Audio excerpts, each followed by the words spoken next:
سورۃ ابراہیم کی آیت نمبر 4۔ الحمد للہ وکفی والسلام علی عبادہ الذین اصطفی،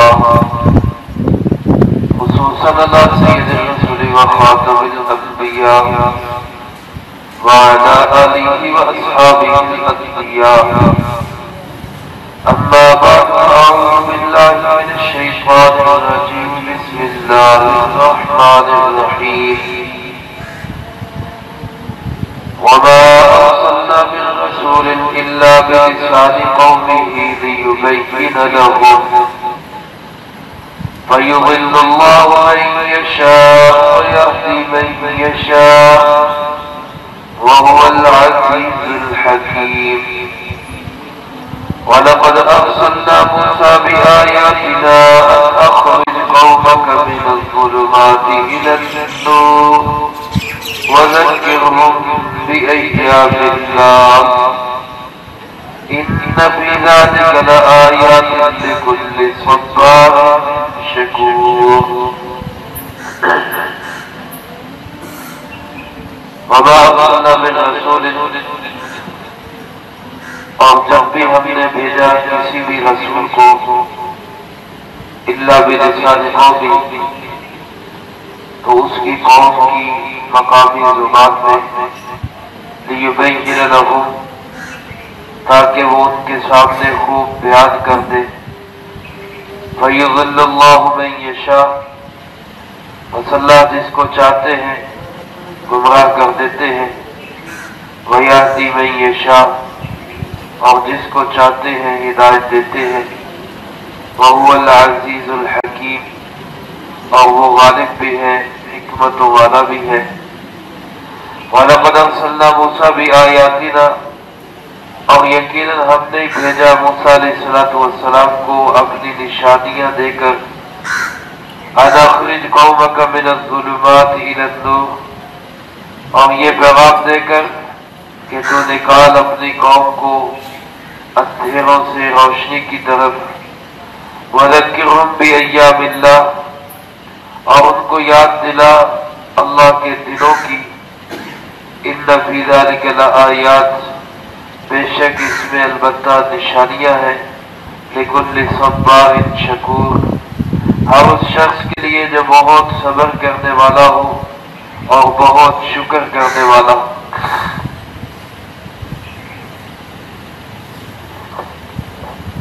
مکی صورتوں کے مضامین میں ایک اہم مضمون جناب محمد کریم صلی اللہ علیہ وسلم کی رسالت اور ختم نبوت کا بیان ہوتا ہے، اور اس کے ساتھ ساتھ آپ کی رسالت پہ کفار کی طرف سے کیے گئے اعتراضات کا جواب بھی اس میں شامل ہوتا ہے۔ جناب نبی پاک صلی اللہ علیہ وسلم کو اللہ پاک نے اپنا آخری نبی بنا کے بھیجا۔ سب سے پہلے آپ جس قوم کے اندر مبعوث ہوئے وہ اہل مکہ ہے۔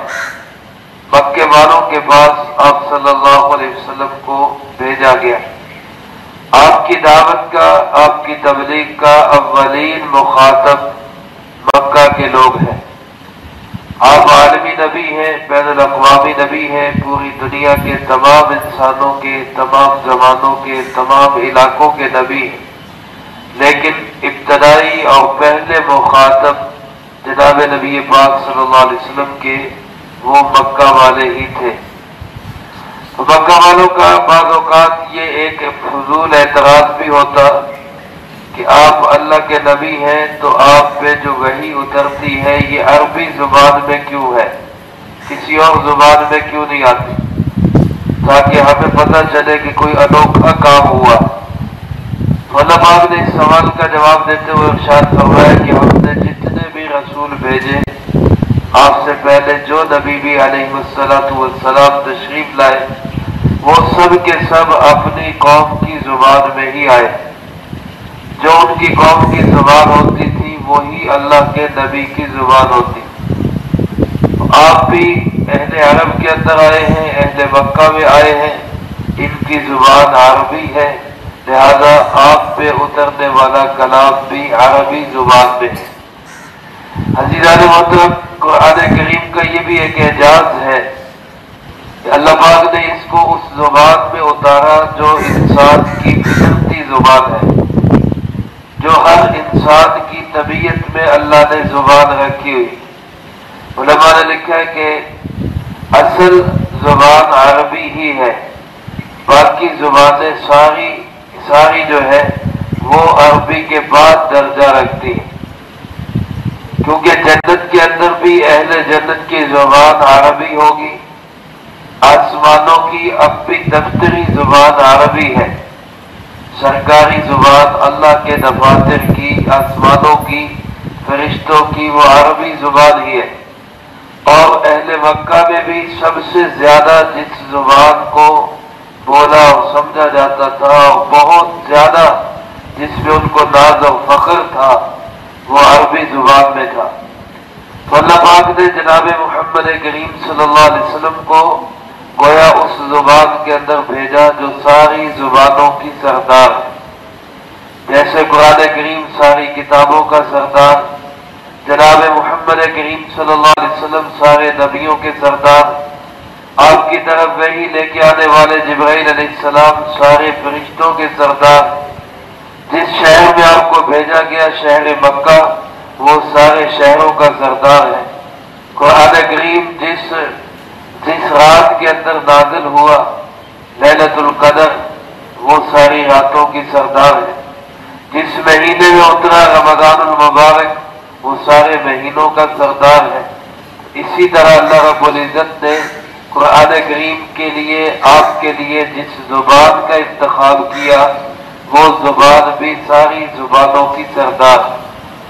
حدیث پاک میں آتا ہے جناب نبی پاک صلی اللہ علیہ وسلم نے ارشاد فرمایا احب العرب لثلاث، فرمایا عربوں سے محبت کرو، عربوں سے محبت کرو تین وجہ سے۔ ایک تو اس وجہ سے کہ انا عربی میں خود عربی ہوں، جناب محمد کریم صلی اللہ علیہ وسلم فرمائے کہ میں عربی ہوں اس لیے عربوں سے محبت کروں۔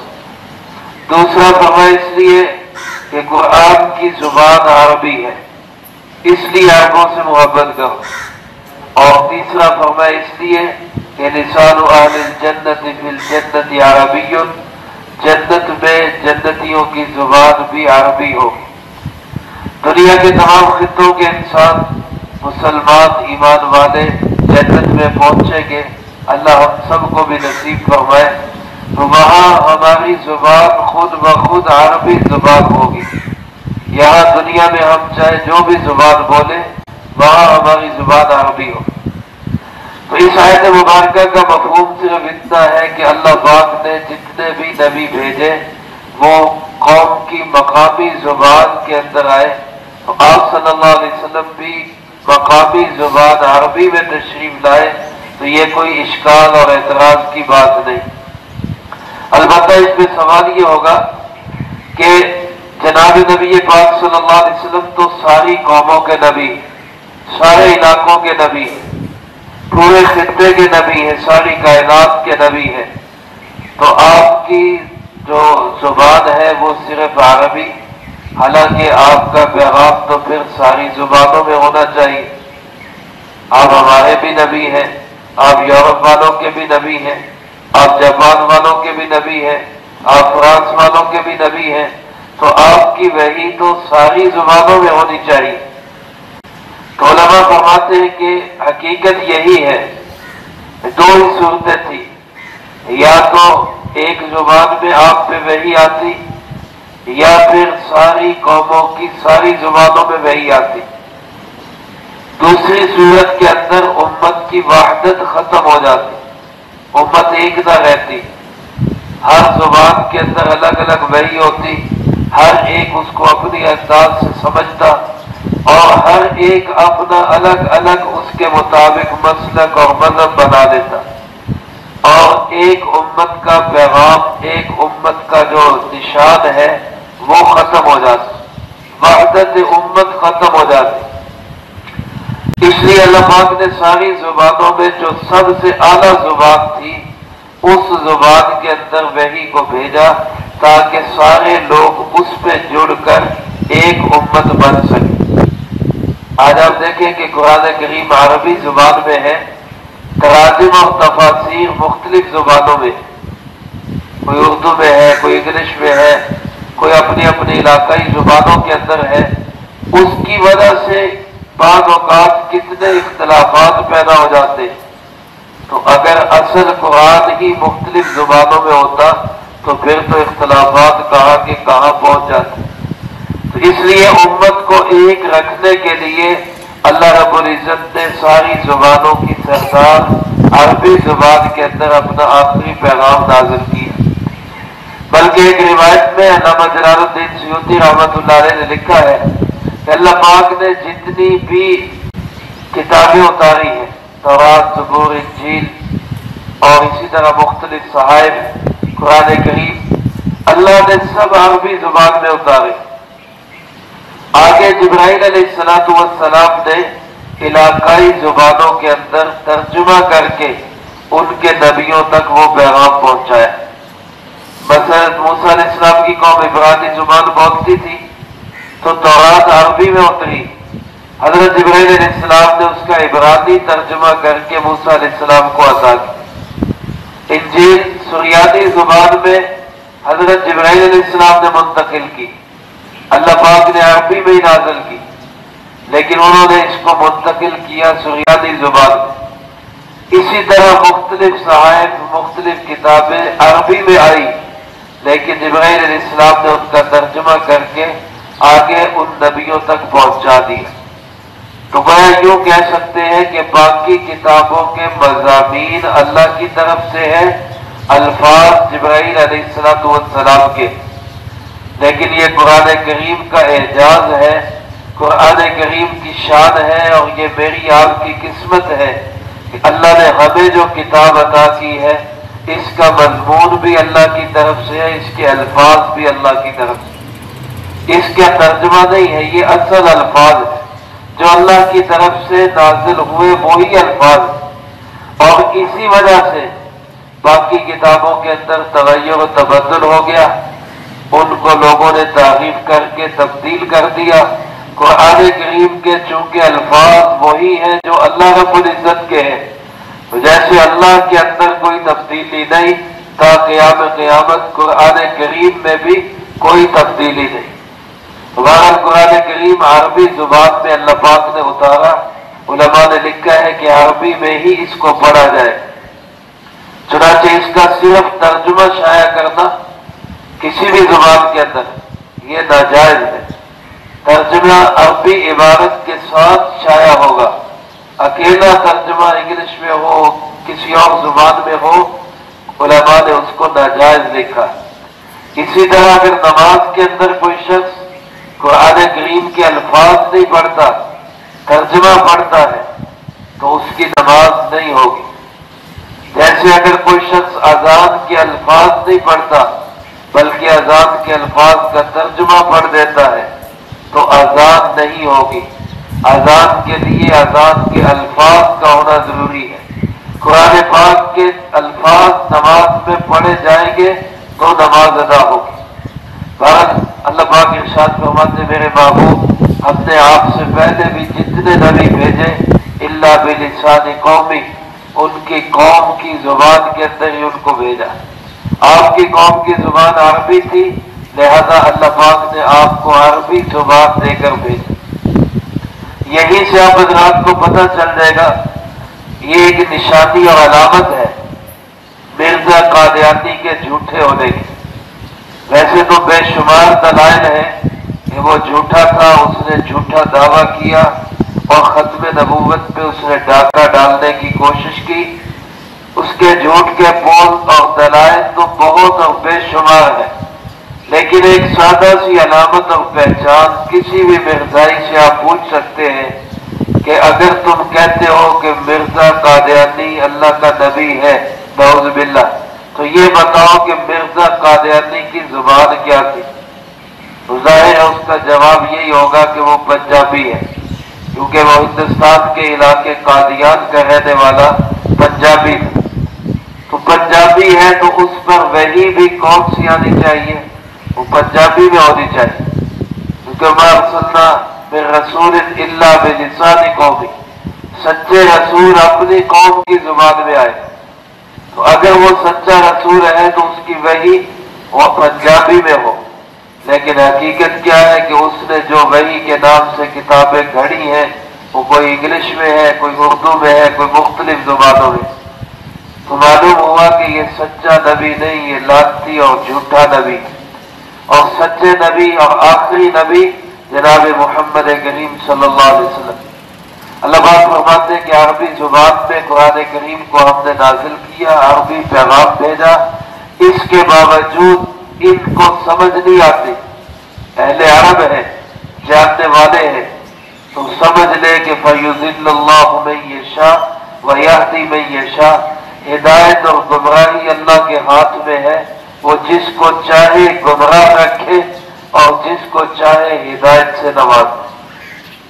حضرات محترم، میرے آپ کے دل بھی اللہ کے قبضے میں ہے۔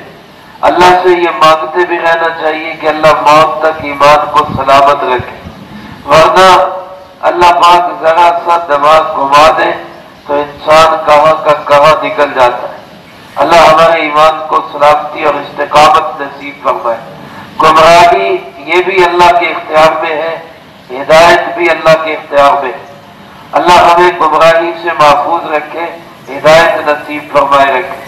فرمایا وَهُوَ الْعَزِيزُ الْحَكِيمُ، وہ غالب بھی ہے، حکمتوں والا بھی ہے۔ فرمایا جس طرح اس نے آپ کو بھیجا اسی طرح ہم نے ارسلنا موسیٰ بآیاتنا، حضرت موسیٰ علیہ السلام کو بھی بھیجا اپنی نشانیاں دے کر، علامات دی، ان کو معجزات دیے، ید بیضا کا معجزہ دیا، عصائے کلیمی کا معجزہ دیا، اور بے شمار نشانیاں دے کر بھیجا۔ مقصد ان کا کیا تھا؟ ان کی قوم کی آزادی، ان اخرج قومک، اپنی قوم کو نکال، من الظلمات الی النور، اندھیروں سے روشنی کی طرف۔ اللہ کے نبیوں کی بعثت کے مقاصد میں ایک بڑا مقصد قوموں کی حقیقی آزادی ہوتا ہے۔ بدقسمتی سے میرے دوستوں، آج مسلمان پوری دنیا کے اندر محکوم اور مغلوب ہے۔ جناب محمد کریم صلی اللہ علیہ وسلم نے امت مسلمہ کو حقیقی آزادی سے روشناس کرایا۔ مسلمانوں کا اپنا کلچر، اپنی معیشت، اپنی سیاست، اپنی عدالت اور اپنا سارے کا سارا فلسفہ اور اختیارات، اور خلفائے راشدین نے اسی آزادی کو پروان چڑھایا۔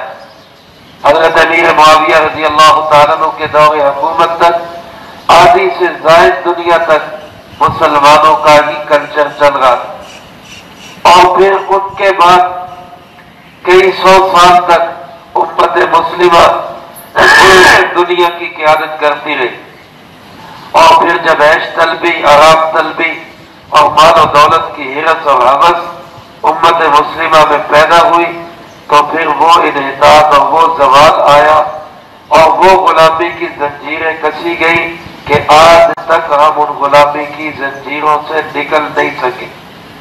آج ہم 70واں یوم آزادی تو منانے جا رہے ہیں، لیکن حقیقت میں ہم آزاد نہیں ہیں، آج بھی آزاد نہیں ہیں۔ ہماری عدالتیں، ہمارا پارلیمنٹ، ہمارا نظام حکومت، ہمارے جو ہے فیصلے وہ کہیں اور ہوتے ہیں اور ہم پر مسلط کر دیے جاتے ہیں۔ آج بھی میرے دوستو اس آزادی کی جد و جہد کو، اس پیغام کو آگے لے کر جانا، یہ انبیاء علیہ السلام والا ہی مشن ہے۔ حضرت موسیٰ علیہ السلام کو بھیجا گیا، اخرج قومک، اپنی قوم کو آزادی دلاؤ، اندھیروں سے نکالو، روشنی میں لے کے آؤ۔ یہاں عظمت اور شان بھی واضح ہوتی ہے جناب نبی پاک صلی اللہ علیہ وسلم کی، حضرت موسیٰ علیہ السلام سے بھی۔ اس سورت کی پہلی آیت میں آپ کی بعثت کا مقصد ہے، اور وہاں کیا فرمایا؟ لِتُخْرِجَ النَّاسَ مِنَ الظُّلُمَاتِ إِلَى النُّورِ، آپ ساری انسانیت کو نکالیں۔ نبی پاک صلی اللہ علیہ وسلم کی باری آئی تو فرمایا لِتُخْرِجَ النَّاسَ، حضرت موسیٰ علیہ السلام کے لیے فرمایا اخرج قومک، اس اسی سے پتہ چلتا ہے کہ موسیٰ علیہ السلام قومی نبی تھے، ایک قوم کے نبی تھے، اور جناب محمد کریم صلی اللہ علیہ وسلم ساری انسانیت کے نبی، لتخرج الناس، پوری انسانیت کو آپ آزادی دلائے۔ عزیزان محترم، آج بدقسمتی سے جو مسلمان قوم ساری قوموں کے لیے آئی، ساری انسانیت کے لیے آئی، وہ تو علاقوں میں محدود ہو گئی، کوئی عرب تک، کوئی پاکستان تک، کوئی ہندوستان تک، کوئی کہیں تک، اپنے اپنے قوموں علاقوں کے اندر ان کو محدود کر دیا گیا، اور سب سے پہلے پاکستان کا بدنما نعرہ لگا کر وہ اس پہ فخر کر رہے ہیں کہ ہم بڑا کام کریں۔ یہ تو ہماری صورتحال ہے۔ اور جو یہودیت، جو عیسائیت صرف قوم کے لیے آئی تھی، ایک ایک قوم کے لیے، وہ آج اپنا ایجنڈا پوری دنیا میں مسلط کرنا چاہتے ہیں۔ اپنے ایجنڈوں کے ذریعے پوری اسلامی ممالک پہ بھی قابض ہو کر اپنے ایجنڈے پورے کرنا چاہتے ہیں اور نافذ کرنا چاہتے ہیں۔ آج ہم دیکھیں ہم کہاں کھڑے ہیں، کس مقام پہ کھڑے ہیں۔ ہمیں اس کی جد و جہد اور محنت کرنی ہے کہ ہم اللہ کے نظام کو پوری دنیا میں لے کر آئیں۔ ہمارا جو ہے نیت اور ہمارا مقصد یہ ہونا چاہیے، ہمارا مسلمانوں کا ٹارگٹ یہ ہونا چاہیے کہ جو فلسفہ جناب محمد کریم صلی اللہ علیہ وسلم کا، جو پیغام اللہ کا، جو نظام اللہ کا، وہ نظام ہم نے پوری دنیا کے اندر مسلط کرنا، یہ ہمارا ارادہ ہونا چاہیے، یہ ہمارا ٹارگٹ ہونا چاہیے۔ اللہ پاک نے موسیٰ علیہ السلام کو فرمایا اپنی قوم کو اندھیروں سے روشنی کی طرف لاؤ، وَذَكِّرْهُمْ بِأَيَّامِ اللَّهِ، اور ان کو اللہ کے دن یاد دلاؤ۔ اللہ کے دنوں سے مراد کیا ہے؟ علماء فرماتے ہیں وہ دن جن دنوں میں قوموں پہ عذاب آئے، جن دنوں میں قوموں پہ اللہ کی طرف سے پکڑ آئی، اس سے مراد وہ دن ہے کہ اگر یہ لوگ ظلم اور ستم سے باز نہیں آئیں گے، اندھیروں، کفر، دلالت، گمراہی سے پیچھے نہیں ہٹیں گے، تو جیسے پہلی قوموں پہ عذاب آئے ہیں ان پہ بھی عذاب آ سکتے ہیں، لہذا یاد رکھیں۔ فرمایا ان چیزوں کے اندر لآیات، بہت نشانیاں ہیں، سمجھنے والوں کے لیے، صبر کرنے والوں کے لیے، شکر کرنے والوں کے لیے اس میں بڑی بڑی عبرت کی چیزیں ہیں۔ اگر وہ ان کو سمجھنا چاہیں، قرآن کریم کی طرف رجوع کریں، صبر اور استقامت کے ساتھ اللہ کا شکر ادا کرتے ہوئے، تو اللہ پاک کا قرآن ان کے دل کے بند دروازوں کو کھول دے گا۔ عزیزان محترم، آج بھی اگر ہم ذلت و رسوائی کی طرف گئے ہیں تو اسی لیے کہ ہم نے قرآن سے ہدایت لینا چھوڑ دی۔ اللہ ہم سب کو قرآن کو اپنا مرکز بنانے کی توفیق نصیب فرمائے، جو کہا سنا اس کو زندگی میں لا کے دوسروں تک پہنچانے کی توفیق عطا فرمائے۔ اللهم لك الحمد كما ينبغي لجلال وجهك وعظيم سلطانك، اللهم لا أحصي ثناء عليك أنت كما أثنيت على نفسك، اللهم لك الحمد كما أنت أهله، صل على محمد كما أنت أهله، وافعل بنا ما أنت أهله، فإنك أهل التقوى وأهل المغفرة۔ اللهم ربنا ظلمنا أنفسنا وإن لم تغفر لنا وترحمنا لنكونن من الخاسرين، اللهم ربنا آتنا في الدنيا حسنة وفي الآخرة حسنة وقنا عذاب النار، اللهم ربنا هب لنا من أزواجنا وذرياتنا قرة أعين واجعلنا للمتقين إماما، اللهم ربنا تقبل منا إنك أنت السميع العليم وتب علينا إنك أنت التواب الرحيم، صلى الله على النبي الكريم وعلى آله وأصحابه أجمعين برحمتك